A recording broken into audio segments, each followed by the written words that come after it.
8:45. We appreciate you joining us this evening.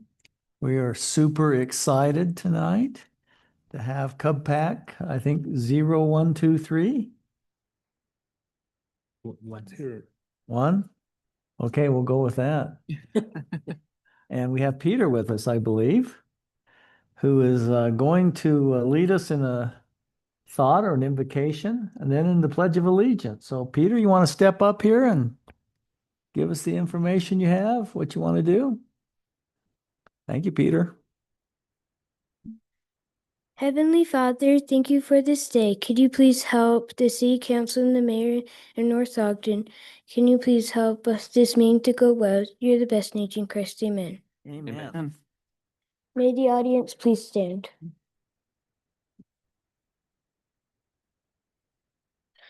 I pledge allegiance to the flag of the United States of America and to the republic for which it stands, one nation, under God, indivisible, with liberty and justice for all.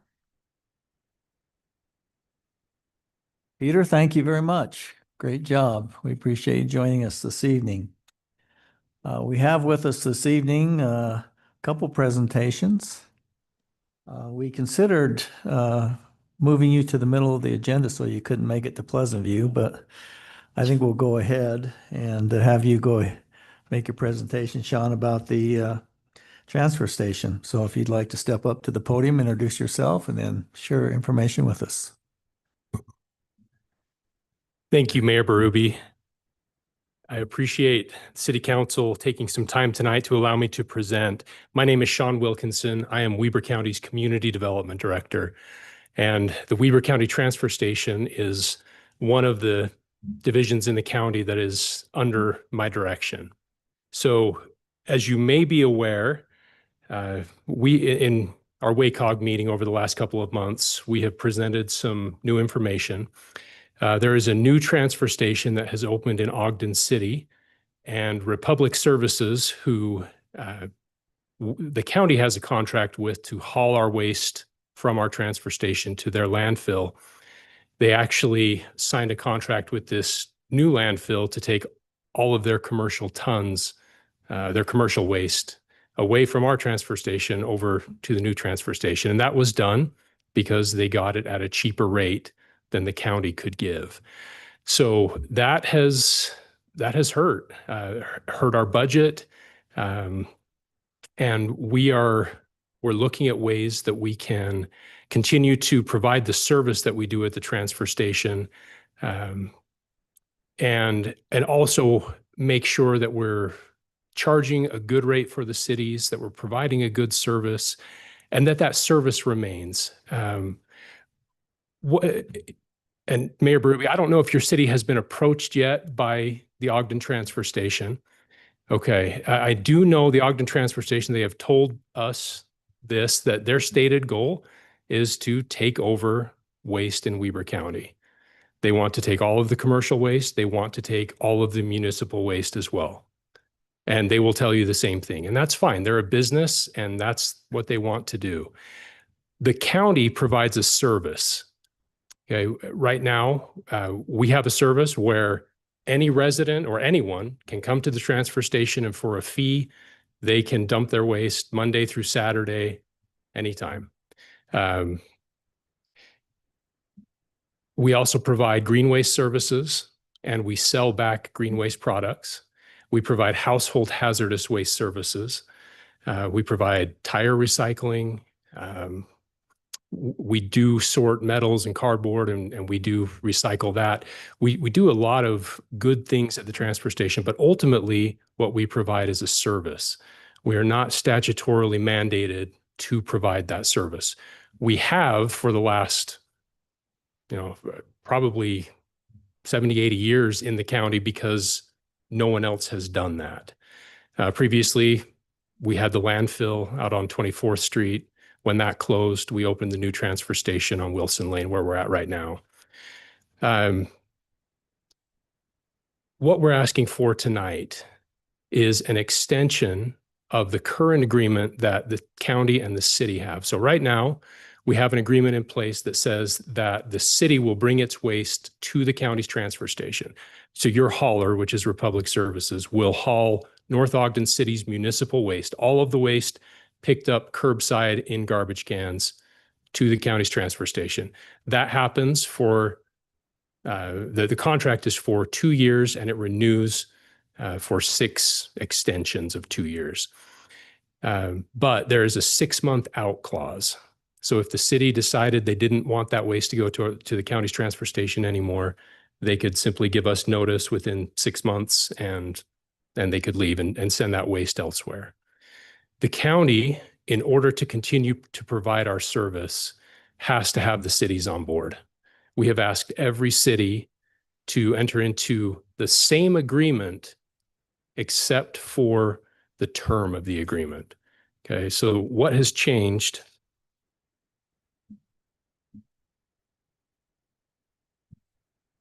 And John, I don't know if you want to bring that up or not, but in section 2, we're looking at 2B and 2C. So instead of the agreement being in 2-year terms, we are asking that it starts whenever you sign it. If it was signed in December, it would run through the end of the year. And then the first term would really start January 1st of 2026 and run for 5 years. Then we would ask for additional extensions of 5 years up to a total contract length of 20 years with a 2-year out clause instead of a 6-month out clause. That gives the county the ability to adjust if cities come to us and say, we need to be out and we need to take our waste elsewhere. Now, we hope that doesn't happen. We hope all of the cities will sign this agreement. Again, all of the terms are the same except for the length of the term and the out clause. So you've considered this agreement just last year in 2024, and you did approve it, and we are very grateful for that. And we love the partnership that we have with North Ogden and with all of the other cities. But in order for us to continue providing the service that we need to, or that, I guess, if the cities want us to, we have to have the cities on board. If all of the commercial waste leaves, we can react and we can deal with that if we know that we have a guaranteed waste stream from the cities. But if we don't have the cities on board, there's no reason really for the county to continue to provide that service. We cannot operate just allowing the public to come in Monday through Saturday and drop. We don't know how much waste will come. We can't budget off of that. So that's the reason that we're asking for the longer term agreement. Now, if you're approached by this new transfer station, I do know for a fact that Plain City has been, and they were offered a rate that was $2 less than what the county is charging right now. Okay, but that came with annual CPI increases. So whatever the CPI was for that year, it would increase, and that was for a period of 5 years. So if the CPI was 3% every year, the contract would be 15% more than when you started. So I'm not here tonight to promise you a certain rate. I can't do that right now because we don't know what the transfer station's operations will look like until we know what our waste stream looks like. I will tell you the county was going to increase its rate to $52.24. That would be up from $50 per ton. But we reacted to this new transfer station coming in and we kept our rate at $50 per ton. So this will be the 3rd year that we have not asked for an increase. Now, we have asked for increases in the past. I believe, I don't want to misquote myself. So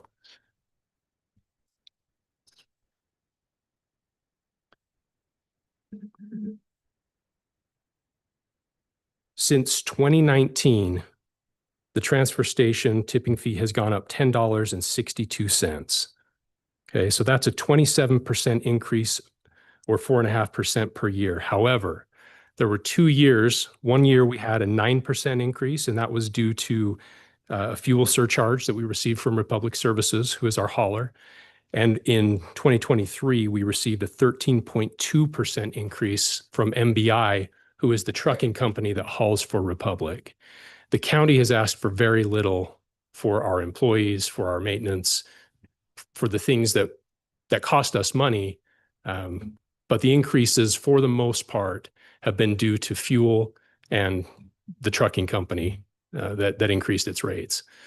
There was nothing that we could do about that. We did have to pass some of that increase along. So those are the two big reasons why it's been 27% over the last 6 years. But again, the rate is currently at $50. We have kept it there for the last 3 years, and we do not have plans to increase that right now. We need to see what we get from the cities. If all of the cities come on board, we will work together and we will make the transfer station function the way it needs to. We may have to look at the services that we provide. We understand that. If we're losing money doing green waste or household hazardous waste, whatever it is, we have to make sure that we're doing the operations the right way. That may mean that we have to downsize with our employees as well. I will tell you, we have 5 current vacancies that we are not filling. So we are currently working on that through the process of attrition as it happens. We're committed to making the operation what it needs to be competitive and to provide the service that we believe the county residents deserve. Our fear is that if the county decides, okay, the cities don't want to contract with us, we're just going to go out of our operation and not do this anymore. That leaves you with one option, and you don't know what you're going to get as far as pricing because you don't have the government there as a service to provide another option. So that is one thing to consider as you think about this contract. But that's really what we're asking for tonight. Again, just increasing the 2-year term to 5 years with 3 renewal periods and a 2-year out clause. So I'm very happy to answer any questions. Councilmember Watson. So what's your plan if we were to say yes right now and then other cities wouldn't? Would that mean our rate hikes because we're paying for the difference? So that's a really good question. We will not, the county will not approve. If North Ogden approves the contract, the county will make sure that we have the majority of the cities on board before we sign, because we don't want that to be the case. Okay. So that's a great question. What we're asking for is a sign from the cities to say, county, we're willing to go into partnership with you. We understand this benefits all of us long-term. So that's a great question. Thank you. In fact, that's Councilmember Watson. The key here, in my opinion, is, and I gave some information to John on the tonnage by city and what would happen if so-and-so. Ogden City is by far the largest user of the landfill. Correct. I could be totally wrong. I don't operate that, but it'd be very difficult to be successful without Ogden City. That is correct. So if Ogden City said, we're out, the county has a pretty tough decision to make, because That's right. can they offer the services? And I think that's one thing, and correct me if I'm wrong, Sean, but this new group, when they initially started, they did not, or I'm not even sure they are currently offering services like, taking paint. When we do the cleanup, you can take your paint down to the green waste pit and it's accumulated and hauled off, and tires and things of that nature. They were simply kind of handling residential and commercial trash, is my understanding. They weren't offering a lot of services. They weren't open on Saturday. Now they've said they will do that. Correct. But I don't know if they're doing it yet. They said they would do that, but the fear is when people can't take their couch or their tires or their paint, where does it end up? Foothills. Pretty much. Hills on fire. And so there's this, debate, but of what is really going to be available. The key is, though, in signing a contract, I think we have to have a couple things. And Sean, this shouldn't be a surprise, is one, the benefit is having those services. And if we have to charge for them, that's fine. But not having those services creates a problem in the county, in my mind. Right. So I think, we would have to have some assurance that if the services weren't provided at a reasonable cost, then we'd have an out.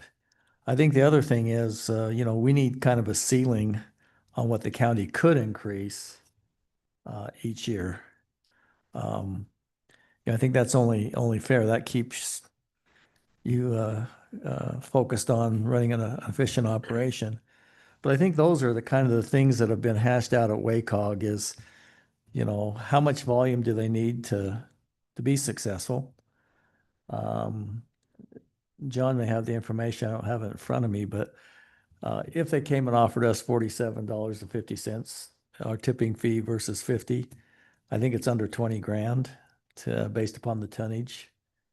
Just so you have the information, but I believe that was Yes. correct. It's about just under $20,000 difference. That's an annual number? It's an annual number. But that doesn't include the increase they would build in, the CPI. CPI increase for the new company. But Sean is right. It's almost circular here because if they can't get enough cities to commit, they can't operate a transfer station. But yet if they can't, what are we faced with in regards to services, long-term costs? I believe this entity is also trying to get a facility up by Tremont where they would haul in low toxic stuff from out of state. Is that still on their agenda? There is a relationship between the Ogden Transfer Station and the Promontory landfill on the shores of the Great Salt Lake. Yes, Now, just to clarify, that's the name of the new one, the Ogden Transfer Station. correct. That's the business. Yes. Yes. So what other questions do you have for Sean? And I think he's looking for an expression. Are we at least willing to consider this once everything falls into place? I think they were asking for a December 31st timeframe, but I think we're finding that's difficult for a lot of cities to commit by then. We are asking for that.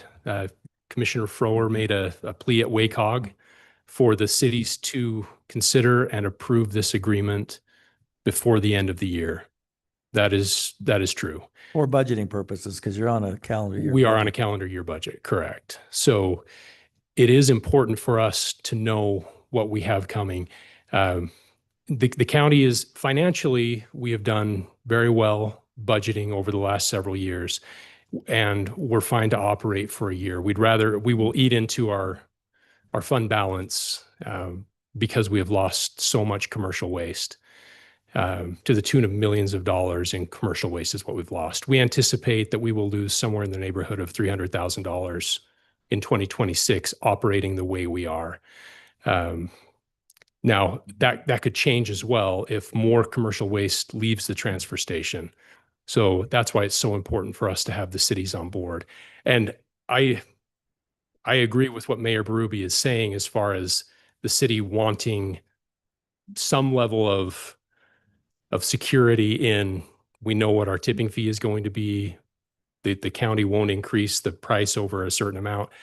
I do not have the authority to guarantee that to you tonight. And I think that's what Commissioner Frower said as well. Those things were discussed at WACOG, but I cannot promise you what that number will be. That's a commissioner's decision. Isn't it? Correct, that is. But I think we need to express that's Yes, our and desire I and will- have Sean take that. I will back take to that back. The commissioners. One other thing that was interesting, and we need clarification on, John Watson is the manager of the facility. Is that correct? That is correct. And someone asked the question, so if a city is not signed up, can their citizens take waste to the facility? And his answer was not very acceptable, by Yeah. the way, because it is taxpayer-owned facility. It is. Well, Yeah. in a way, yes. But the transfer station is an enterprise fund. We operate solely on the fees that we collect. We do not charge a tax currently. But who owns the ground? So the county owns the ground. So you're right, in that sense it is. But But his response was they would be turned away. well, and that was not correct. So No, but yeah. his response needs to be corrected because I agree it with ticked you. off a lot of What the conversation should have been was, if a city decides not to participate, is it possible that their residents will pay more to use the transfer station? Yes, it is. That's only fair, but to say they can't use it. I is not- totally agree. That was misstated and should have been corrected. Was that you, Councilmember Delpez, that had your hand Yeah, I up? feel like this is a factor in our decision. So the competition, is it a true landfill? It just sits there forever, or does it transfer outside of the Weber County area? Yeah, so we are both transfer stations. So we do neither entity is talking about a landfill right now. There is a connection between the Promontory landfill and the Ogden transfer station, but they are currently taking their waste out to Republic's landfill, which is why Republic signed that contract with them. So right now we are both just transfer stations. Just one other piece of information that we talked about there. This toxic waste situation, the potential to, because this is a for-profit, Ogden Transfer It is. Station is a for-profit. And the high profit is in what, Sean? Well, it's in out-of-state waste. Now, what they will say is, and I can't speak to this because I'm not an environmental scientist, and the state Division of Environmental Quality or Department of Environmental Quality could speak to this much better. But they would say it may be classified as toxic outside of Utah, but not in Utah.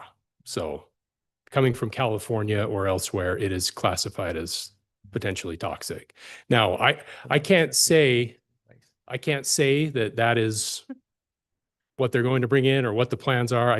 I'm not going to speak to that, but And just for information too, I had John and Dave check with Republic because I expressed a concern that would this have any influence on our negotiation with those who pick up our trash curbside? And John has, and Dave, well, John assured me that Republic has said, no, it would not have any influence, even though they own the landfill. correct. That things are being hauled to. So is that a correct statement, John? Yeah, that right now as the market is, it wouldn't impact their ability to bid on redoing our services with our RFP coming out in a week, Dave, something like that. I will also mention that the county's contract with Republic is up for renewal here very soon. And we need to send them a letter by the end of the year telling them whether or not we're going to renew for another 5 years or if we are going to go out and bid for services. We just met with them a couple of weeks ago, just before the last WACOG meeting, and asked them to go back and look at what they want to do. We said, we like our partnership and we want to continue, but you've heard us. And they acknowledged that. And they're looking at what might be able to be amended in that contract to bring back their commercial tons as well. So we don't know what's going to happen there, but something potentially good. Do you have any status update with any of the other cities? I do. Is Ogden, who's committed and who's?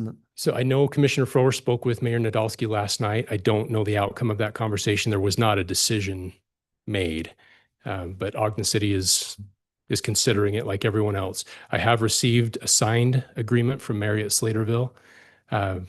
Washington Terrace has told me it was on their agenda tonight and would likely be approved. I'm going to Pleasant View right after this, and I'm going to Plain City on Thursday night and Harrisville on December 9th. So Council, you have two options to consider this, give an indication that we're willing to look at it, or you can, I don't think it's an approval item tonight, Right. but to ultimately approve the contract as done. So I think Sean is kind of looking for where we're leaning. We're willing to consider this, and that's surely up to the council. I see head shaking. If you It's take a lot back- to digest, but It I'm is. definitely willing to consider And John keeping the has, contract. John has financial information, but as Sean said, they're going to operate probably at a $300,000 loss this year. So you know there's got to be some adjustments either in services or prices because they can't continue to eat in the fund balance at $300,000 a year. Correct. Councilmember Pulver. And just a clarification for those that don't in the listening audience don't understand, any increase from what we're talking about goes directly to your letter that you get in the mail. So I know when I got here, I don't know, maybe 15 years ago, it was about $70. Now we're topping $100. So, I mean, that's basically what we're talking about. This not just Yeah. for trash, but for all the other stuff too. So just know that. And I guess that's the key thing is that the city we're trying to, obviously we'd love to have a cap on things, but understand that there's some things called inflation that we can no longer control. And everything from fuel and all those other things that people are trying to recover from the big inflation spike we had 2 years ago, 3 years ago, that still recovering from. So anyway, that's it. And on top of that, as John mentioned, our contract with Republic expires here. I think we're in our last year of that contract. And it will be interesting to see what the proposals come in because they're all faced with Sure. cost increases. Any other, Councilmember Watson? It sounds like an acceptable plan as long as the other cities are on board. My initial thought is that we've had good experiences in the past. This has been a consistent and reliable and established program. And so I think we also don't know, like you said, about this monopoly happening with this new transfer station. So, my initial thoughts are if the other cities are on board and the price is able to be reasonable because of that, it sounds good to me. Councilmember Pulver? One more thing, and I guess this is a little tongue in cheek, is the fact that nobody knows what the transportation is, but if you say the dumps, then you know. Yeah, So anyway. Good point. Good point. There you go. Any other questions before we let Sean go to his next meeting? Thank you so much. Thank for you. I joining us really this appreciate evening. your time. Thank you. Thank you. Thank you. Our next item is Youth Council presentation. I'll let you do the introduction on that, Councilmember Watson. Well, some of our youth council are here tonight, and I'm super proud of them. They're really awesome. And we are going to just turn the time over to them. They are, some of the members who are officers are going to present to us tonight some of the way that they are solving the problem of limited budget. So I'll leave it to them.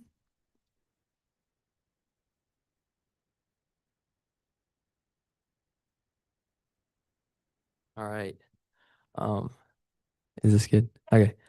Hello, City Council. I'm Kale Watson. I'm the youth city mayor, and I just want to thank you guys for having us give us time in your guys' agenda for this presentation that we have tonight.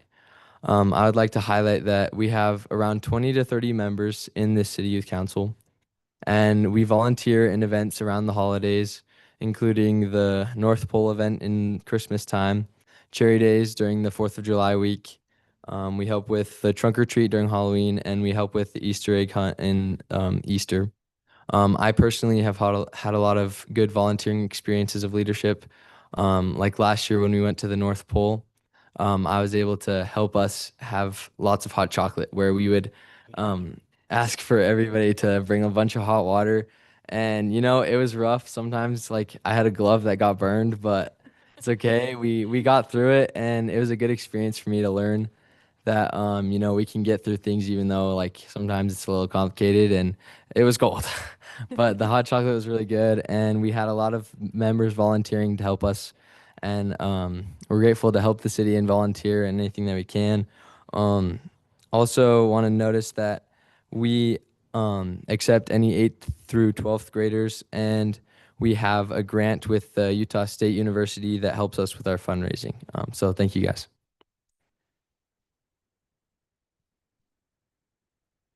Hi, lower that a little bit.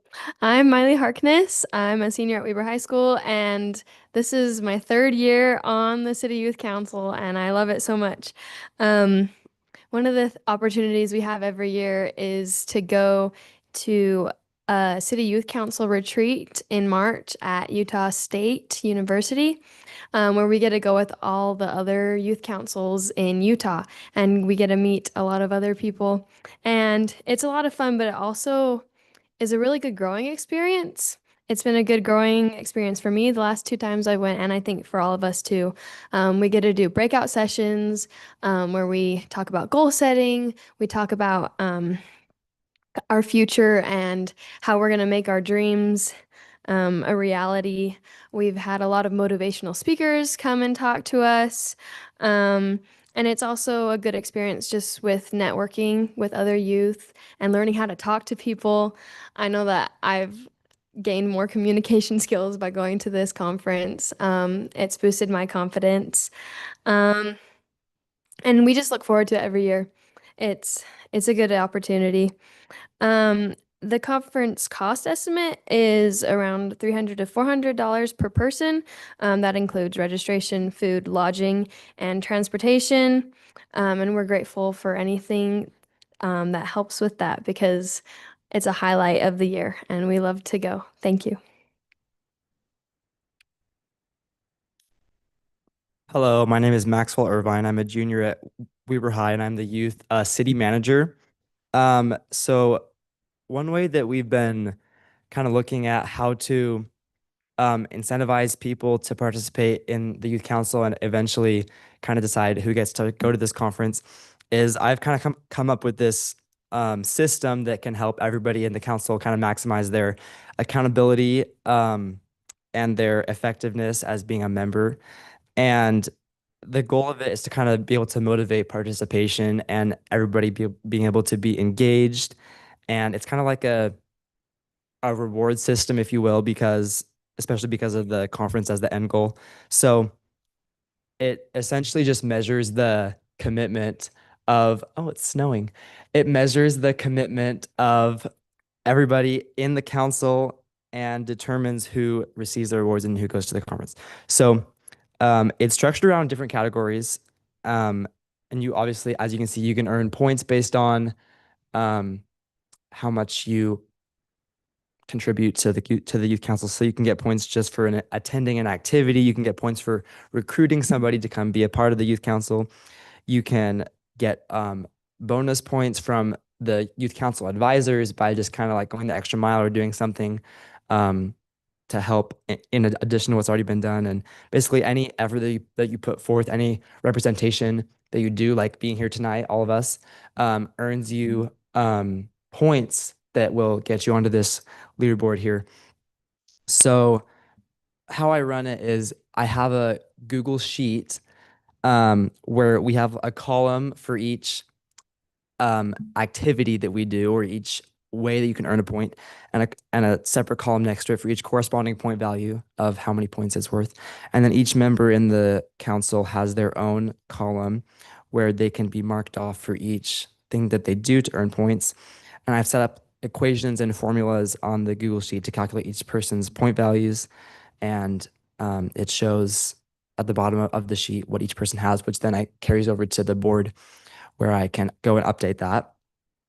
And the Google Sheet is just really important because it eliminates any manual error that might arise from just doing it on my own. But it's just important that it can show us how everybody's doing and how everybody is helping out the council. And then the leaderboard just gives everybody access to see where they're at, especially as the conference is approaching in about 4 months. Anything that we do between now and then, it just gets them up there, up to the top, because once the budget runs out, basically the leaderboard will just freeze and whoever is in however many spots, they're the ones that are going to get to go to the conference. So I set this up, I've organized it, and I've been running it for about 7 months now, and it's going pretty well. And whoever goes to this conference will deserve it, because as you can see, it really shows just who's doing the most work and how everybody's contributing to the council. So I have a question. Yeah. Weber High, right? Yeah. So do they have a class called Attorney's Math there, since you're the city manager? Oh. Oh, right. If you plan on being a city manager, you have to take that class. Uh-huh. So just wanted to make you aware of that. Okay, thank you. Hi, my name is Haley, and I'm the recorder in the city council, youth council. So I basically see who's at each of the activities and record who's there, and then those people are the ones who get the points for coming, and then they're able to go to the bigger activities such as the conference we go to.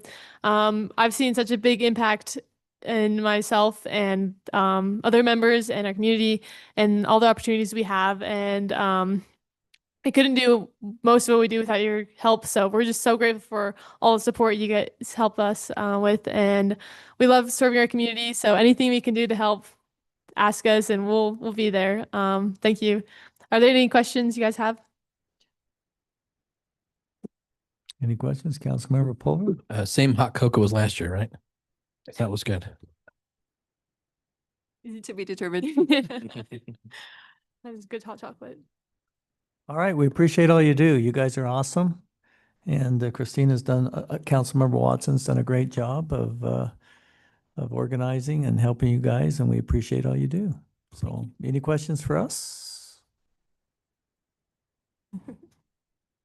All right. Great Thank you. presentation. Yeah, that was awesome. Thanks, guys. Mayor, I would like, John, Christina's gonna have to pull her weight if she's gonna make it to the conference this you year. got 0 She points? has 0 points. So Holy cows. This is where Attorney Math will help you, right here. Okay, thanks, you guys. Focus. All right, good. All right, we'll move on with our agenda. Thanks to our city recorder for sending out our agenda in advance, allowing you to review that. Based upon the agenda, do you have any conflicts of interest you need to disclose or potential conflicts of interest?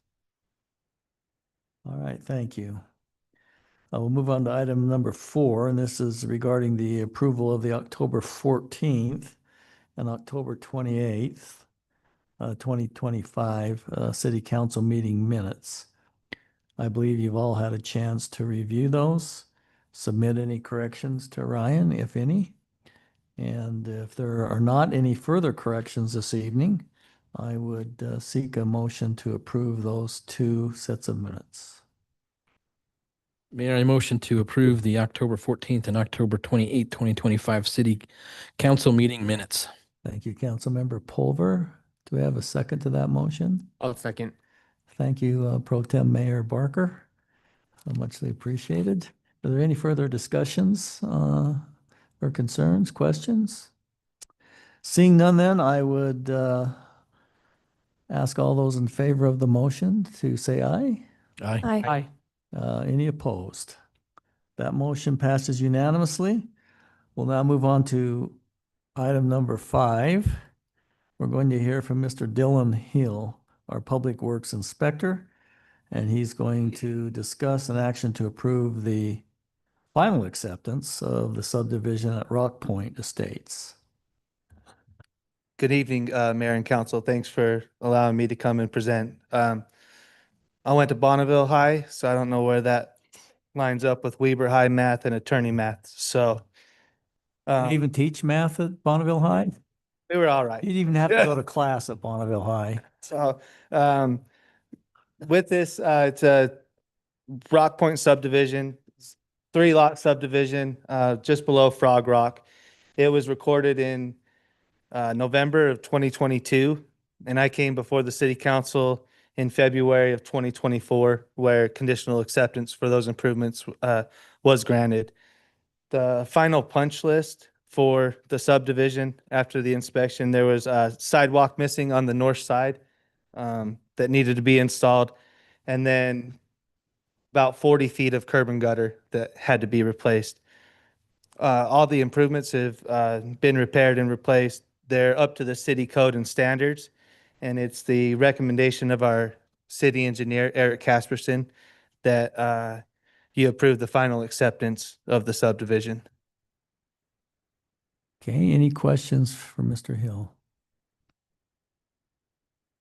All right, we appreciate your good work on that. Seek a motion then to approve the final acceptance of the referenced subdivision improvements. Could I have a motion? Mayor, I move that we accept the final acceptance of subdivision improvements at Rock Point Estate subdivision. Thank you, Councilmember Second. Dowpass. Second by Councilmember Pulver. Any further questions of Dylan or further discussion? If not, all in favor of the motion, please say aye. Aye. Aye. Opposed?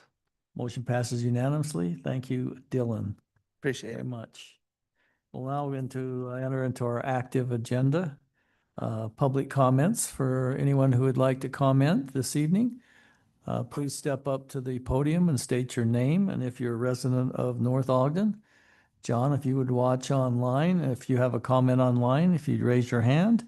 And just once again, a reminder of please limit your comments to no greater than 5 minutes. In your case, 5 seconds. Phil Swanson, North Ogden resident. Council, this waste transfer station discussion is going to be interesting. We've been under the monopoly of the county for decades, right? They're the only transfer station that has been around and we've been at their mercy. Tonight felt a little bit like the monopoly complaining because now all of a sudden they're going to have competition. However, there are services that they provide that this private entity may not. So I wish you a lot of luck and I hope that you will move slowly and extremely deliberately as you consider whether or not the city stays with the county transfer station and or goes off to this other entity. I think all of us have experienced that generally speaking, the private industry does a lot better at things than government does. I don't know that to be true about the transfer station because it's such a specialized thing. So anyway, good luck with this one and move cautiously. Thank you.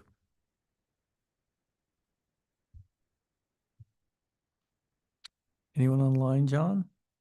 Nope. Do you want to step up to the podium and state your name if you're a resident of North Ogden, and we'll see if we can help you. So I'm Wendy Broadhead and I'm a resident of North Ogden. I'm her husband, George Lankerstorfer. Hi, George. Well, Yes. So do we have to talk about what we've talked about tonight or can we talk about other we'll things? try to help in any way we can. Okay, We're new here, we have never been to a meeting, so we're like, not in North Ogden. We've No. been here for 20+ years. But thanks for coming. yeah, Happy to have you. thank you. So we actually live right behind, is it 450? We're living right behind all the houses that are now abandoned. So- Being destroyed. by the Yeah. apartment. and so on. So we're just curious. So, and if anybody wants a free couch, there's a couple on that corner, just so you know. Speaking of, More but than just couches. yeah, there's other stuff too. But anyways, we're just curious because we live really close. We're interested in maybe purchasing the property. And we're just wondering where we can learn maybe how to go about that, what the timeline looks like, what's happening with the houses, because, we enjoy seeing the firemen up there chopping out the roof and all that. But we're just wondering what the timeline looks like. Sure. Do either of you happen to be a speech therapist? Yes. All right. I'm the one. I'm a teacher, but he's a speech All right, therapist. perfect. John, you want to answer those questions on what the process will be and our intentions with those lots and timing? So the timing is in the next month, those houses will all disappear, all the empty ones. Okay. And then it will remain empty until the end of the project is completed. And in that time frame, the planning department will do some work on reconfiguring those lots for new homes and or for sale. We did originally, when this project was contemplated, talk to the neighbors and say that we would essentially let them know when they were going to go onto the market. So if they did have some interest, they could do that. Under our agreement with Weber County, we do have to get market value out of them. And that money goes back into the project to help pay for the construction. And so there's some parameters there, but essentially, when they're available for sale, when we're ready at that point, we will be engaging with the neighbors, probably with a flyer or mailer saying, hey, just so you know, they're about to hit the market. And especially if we can get any of them sold without putting it through realtor group, for example, we save, or we get to add 6% more of that into the project instead of paying realtors to market those for us. So John, I believe just time-wise, that project is scheduled to start in the spring. correct. And when's the anticipated completion date? To give them some idea. October of next year. Okay, one other question, in regards to the property, would you, I'm assuming you'd stub it out for power, sewer, water, because you're assuming homes would go in there, correct? Correct. Yeah, we do anticipate having those. Okay. And one thing that is a benefit with these, because there's an existing home, the impact fees value stays with the property. So in theory, the lot has a little bit more value, call it 20,000, if, for that construction of a new home or a new structure. So you're saying we can't get like a really good deal because we're looking at. No. Well, Yeah. when it was originally, I've emailed you previously, and when it was originally discussed with us by Mayor Taylor, Brent Taylor, he said that the property owners would have the first dibs on things because it affected us the most. And it's our backyard, and the home that we're discussing will move 20 feet closer, and it's the tiniest little lot as it is. So We I don't guess want if you big giant house reconfigure right it, there, Some may think- not work to be reconfigured, to your point. I'm But- just thinking it's gonna be right on our property line, and yeah, we would rather have control of that if possible. Sure. And we realize we would pay market price. I mean, that's But- fair. But here's a good point for clarification. The mayor has no voter authority. Uh-huh. So Mayor Taylor had no authority to tell you that. This is the group here that would decide, which is a possibility, as long as market value, because we're required by law to do that. I think honestly, our fear is that some developer is gonna come in and put in a multi-story condo complex, and we do have a nice view of the mountains Yeah, if it's not obstructed, Yeah. so we kind of like to preserve that if we could, but sure. anyway. Yep. That's what we Okay, have. Thank and- you. and- Thank you for coming, and we got your name, I think, down by the city recorder, so you're on record. Okay, awesome. Okay? Hey, just a side note, they have really nice curbing over there. Yeah. Can we borrow it and fix it? No, just- Well, are you if it's gonna be taken to the be taken landfill. away, but if Yeah. we- You're talking landscape curbing? If you'll talk to Dave in the back corner there, Perfect. he could help decide if there was a use for it or not and Okay. help connect you on that. We can take that off your hands.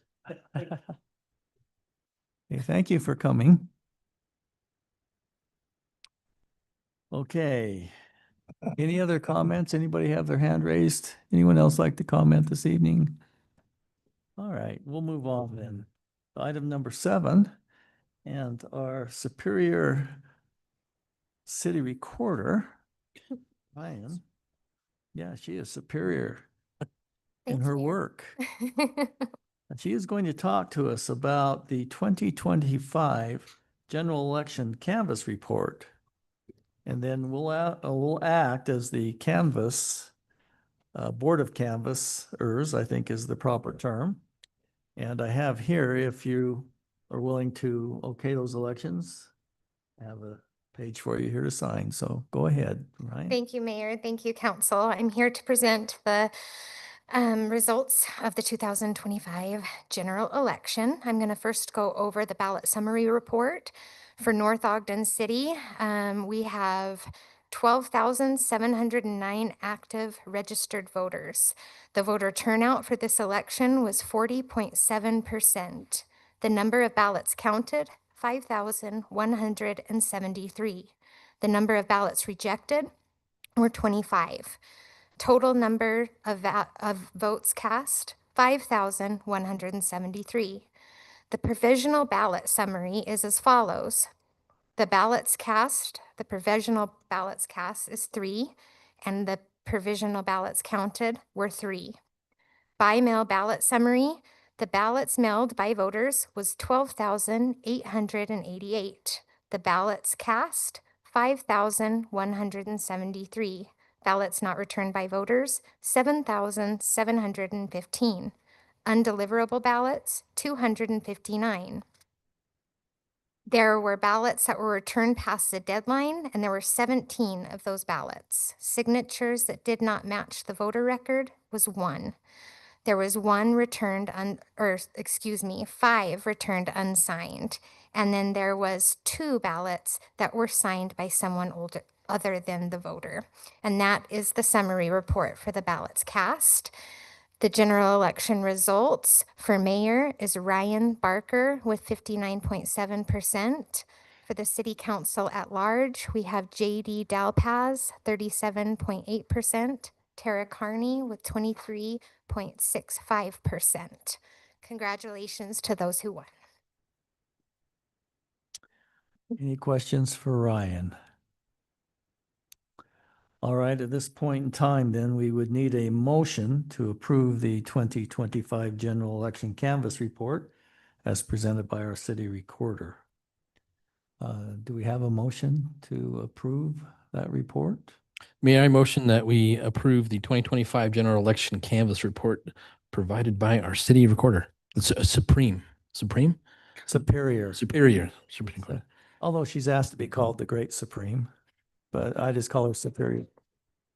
Roger. Oh, that's good. Councilmember Dalpaz, you know, you got to have some lightheartedness, else you'd go crazy in this job. I guess so. Well, you could go crazy even with it. So, all right. We have a second to that motion. Second. So I have a question. What happens if the motion doesn't pass? Dies on the floor. I'll defer that question to John. Thank you.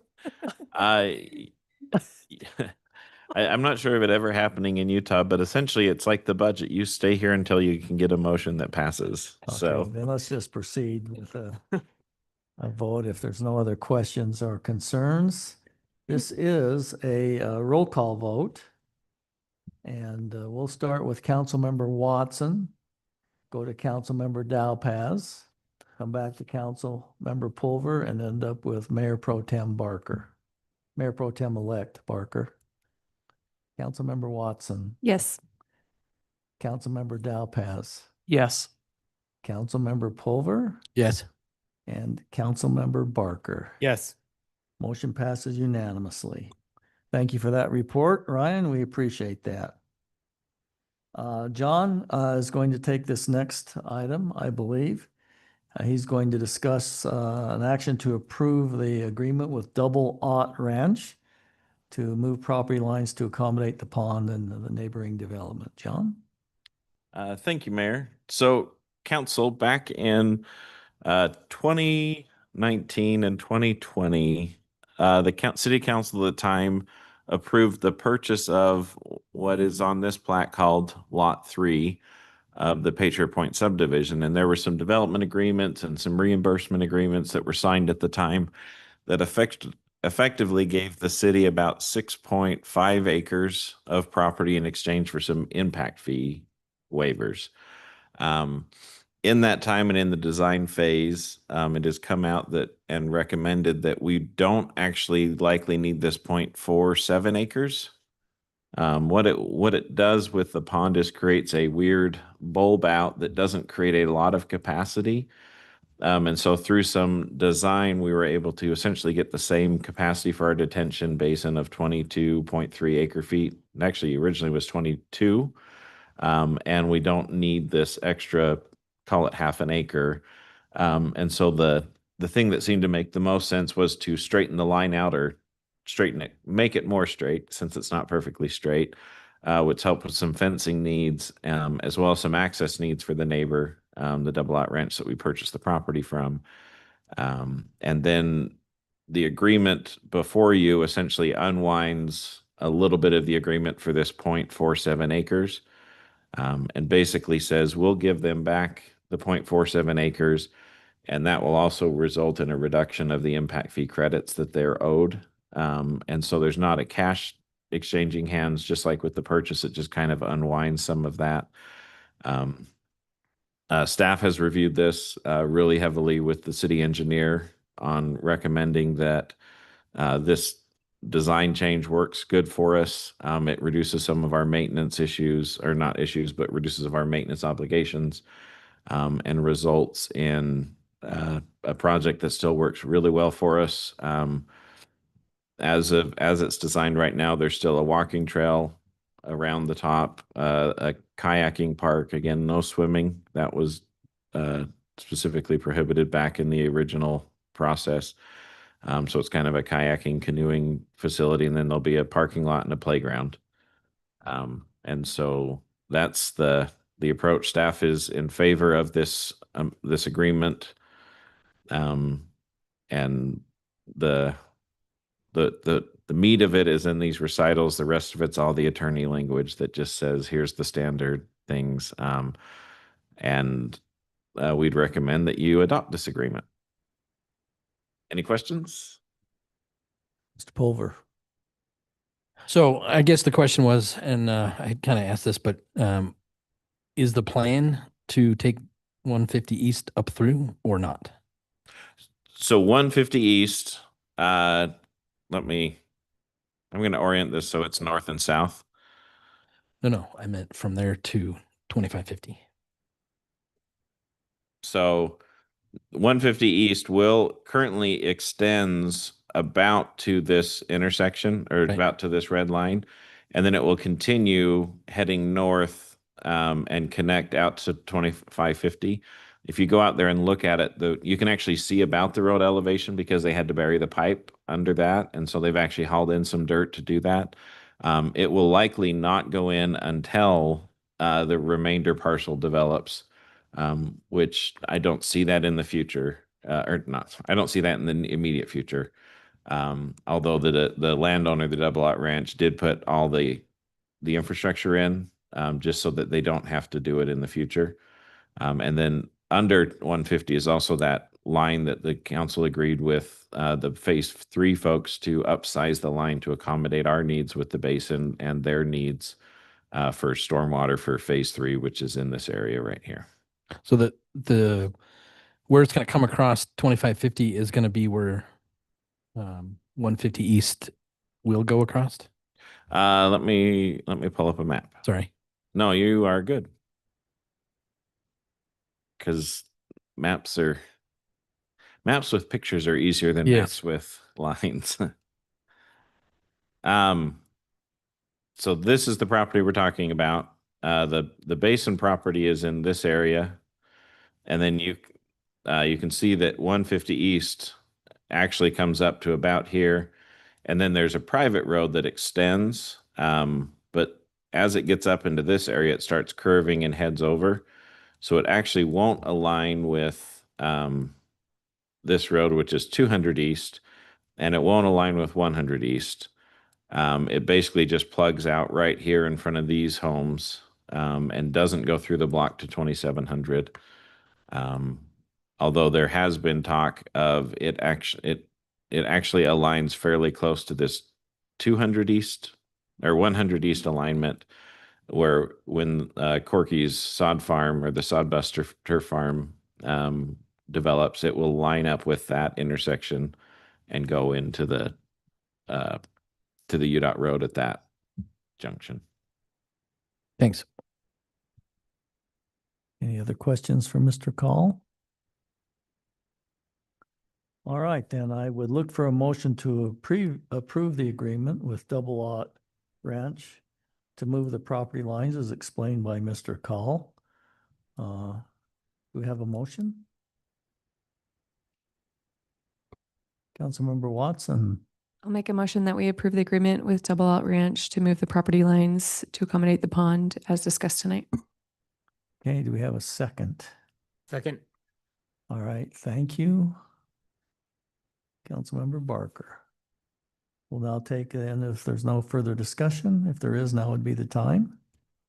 If not, we'll start a vote in the same sequence as before. Councilmember Watson? Yes.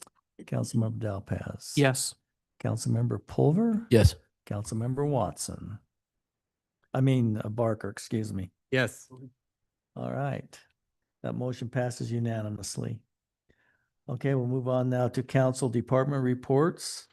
Councilmember Dalpaz, do you have anything you'd like to share with the council and the citizens regarding the police department? I sure do. Not much, but there is a report. The police department recently held or hosted a wellness conference where agencies from around Weber County were able to come and attend. The focus was on officers' physical, mental, and emotional health, and basically ways and methods to stay healthy throughout their career and into retirement. Also, there is one open law enforcement position right now. It sounds like they're pretty far in the discussions of potentially hiring this individual, but pretty well staffed as far as the police department goes right now. Okay. Thank you very much. Councilmember Severing is not here tonight. Did he ask anyone to give his report? John, did you have something you'd like to insert? Sure, I would like to, just so you are, I know you are all aware because you have received emails, but just so you understand the timing, the annexation of the Pauling Atkinson property, which is just off of Fruitland, at about 1900 North, 1950 North, that's going before the Planning Commission tomorrow for a zone recommendation, and then we'll come to you at a future meeting in December or January. So it'll come in December, but we do anticipate that to be a highly involved discussion. It is a legislative item, so you are allowed to have what they would call ex parte communication, meaning it's a policy decision, so you can talk to folks about it. Don't feel like there's anything that would hold you back from that, but I would anticipate that we'll have a good participation that evening. It is our last meeting of the year as well. And so we do have a stacked agenda, so we will bring extra treats that night for the meeting. Brian was saying something about deferring it to the January meeting because of the depth of the agenda, that last meeting in December. So I think she was talking about moving that to January. It would also involve a new city council member to have to make some of those difficult decisions. That's right. Way mayor can go out on a high note. Say what? I said this way, mayor can go out on a high note. Well, you have to consider that he'd show up for the meeting first. And then two other things to be aware of. With this, with economic development, Scott and his team have been there's been a few commercial site plan reviews that have occurred. None of the names have been released officially yet. We are working on when we can get the name on the dotted line and release names, but there's some exciting options coming to the city. And I don't remember the third one. Houses are being built. Okay, thank you. Councilmember Barker, did you have anything you'd like to talk So about? I need in to part? apologize. I was busy with other stuff today and I forgot to reach out to Jamie, unless Dave wants to give an update on raking leaves. And I can say that the leaf truck guy, is it Kyle? Yeah, there's been a lot of kudos for him for helping out, especially for some weird circumstances. So anyway, that's good. Need to appreciate him and what he's doing with people. I don't say yelling at him, but hey, I need help. I need help. So yeah. It's actually the snuffleupagus. Snuffleupagus, got it. We do need to remind citizens to put their leaves on the parkway, not out in the gutter. I've noticed that a lot. That just creates problems with. There is a caveat though. It actually says if you have gravel or stone, you have to put it in the gutter. Yeah. So anyway. But lots of people with grass, it's just sitting out there in the gutter. So let's just continue to remember that. All right, we'll move on then to our second round of public comments. If anyone else would like to comment this evening, or anyone online like to comment? I see none. So we'll move on to mayor, council, or staff comments. Dave, anything you need to comment on? Ryan? Mr. Call? Yes, on Snuffleupagus. He is getting old. Oh boy. Oh. He is very expensive to replace, so it may be a good idea to start helping with the expectation of it not being replaced. A new truck is about $650,000. And and that's a lot of money to do. It does help with stormwater, but it's a highly specialized truck. When we bought it, we were in the kind of like the first test group of this, and we got a pretty good deal on it. And I think it was 225. So it's gone up 3 times. And I'm not sure that staff will recommend it be replaced because of that cost factor. So just help with those expectations. Okay, thank you. And then a reminder for those here, as well as those in attendance, the council annual session, totally forgot the name of it. Strategic. Yeah, strategic planning session will be in this room on Friday at 8:00 a.m. with a hopeful deadline around 1 p.m. That's kind of the goal right now, is to kind of target for that. Although we do want to make sure we discuss everything thoroughly. But we invite everyone to come. It's an open meeting. It'll be recorded, and so participate. So. Okay, thank you. Any council members? Councilmember Barker? Since it's been mentioned a few times, just give you an update on some of the training we've been doing over as a fire department. You've seen we've all cut a whole lot of holes in the roof. We've learned as firefighters we can only cut a hole one time, and then it's hard to patch, so that's why they cut a lot.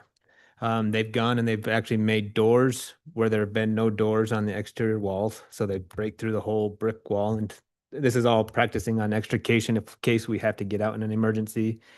In one of the homes, they actually cut the hole or the floor like an 8x8 hole and practice putting people up and down the hole with just a fire hose. So we are using these houses for training that we could not do unless we actually had an existing structure. So did we get a whole bunch of money from the other agencies that came and used it? Or I'm just kidding. Nope. We have had a lot of. We have had a lot of agencies come up and it's the same thing when other agencies have structures like this. We all go and train and play in their homes too. Yeah. It's just unusual to have 8 Oh, yeah. homes, and looks like they've been. Yeah, so It is very unusual to have 8 homes all at once. that's but good. They are invaluable for what we need. And I know the police are the same way. It's invaluable for what they need. Okay. I don't have any comments this evening. Councilmember Watson? I don't see anything wrong with allowing the bordering homeowners to get first dibs. So I don't know if we need to like make this a motion or anything, or if there's a way that we can go ahead and give the thumbs up on that. Well, Is there a suggestion? and I don't see a problem with that, but I would just ask you to consider this. When you give somebody a first right of refusal, you have to be very careful because it can impact the value of what somebody's willing to pay for it. I mean, I'd like to see that, but I think it needs to be structured properly. Because when somebody has a first right of refusal, if the conditions aren't listed, it can impair the value. And then my other question on that, sorry, is just, would they be notified, or do they have to be constantly attending and asking us, or is there a way that they'll be reached out to? John mentioned they would be notified. Okay. Yeah, so we'll bring something back for council to kind of establish a policy, because one of the ideas floated last year at our strategy session was that maybe these homes could focus on attainable homes. Again, not Section 8 or anything like that. These are homes for firefighters and teachers and things like that as a potential option. But we'll bring all this back because I think the council, to dispose of property, the council has to do an official public hearing notice and things. And it may work best to do maybe try an option, maybe do a sealed bid where people have the option of, saying, hey, this is what I'll pay for it. And the neighbors get a chance to put in a hat. When you can establish a minimum, like it has to be more than $10, right? Or whatever. So, but we can talk through that probably next summer is when we'll start doing it, as we're getting ready to finalize the subdivision and the project. But if there is a way to do that, I think that's a good sign. Those people have kind of put up with the tearing down and the widening. So I think it's a good point. But it's also a good point. That's a council decision. So Mayor Barker, you can't go out there and tell people they can have first right. Councilmember Dalpas? Yeah, just a comment about one of the recent planning commission meetings. It was talked about the legal process of how far out, how many hundreds of feet away from a property we need to notify by mail if a zoning rezone is requested or if an annexation and all that good stuff. And one of the residents in that planning commission meeting was like, "Oh, I didn't get a notification." And I think it was made clear when they looked at the guy's address that he was slightly out of that 300 feet.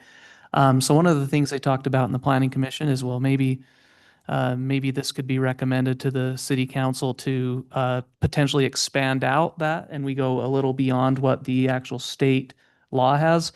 So I'd be interested to explore that just as a matter of even more transparency in the city. We could say that, we have 1,000-foot perimeter or something different than that 300-foot, just because people tend to be shocked that they were not physically notified. So just a thought. We don't have to make any action tonight or anything, but just maybe we could talk about that sometime soon.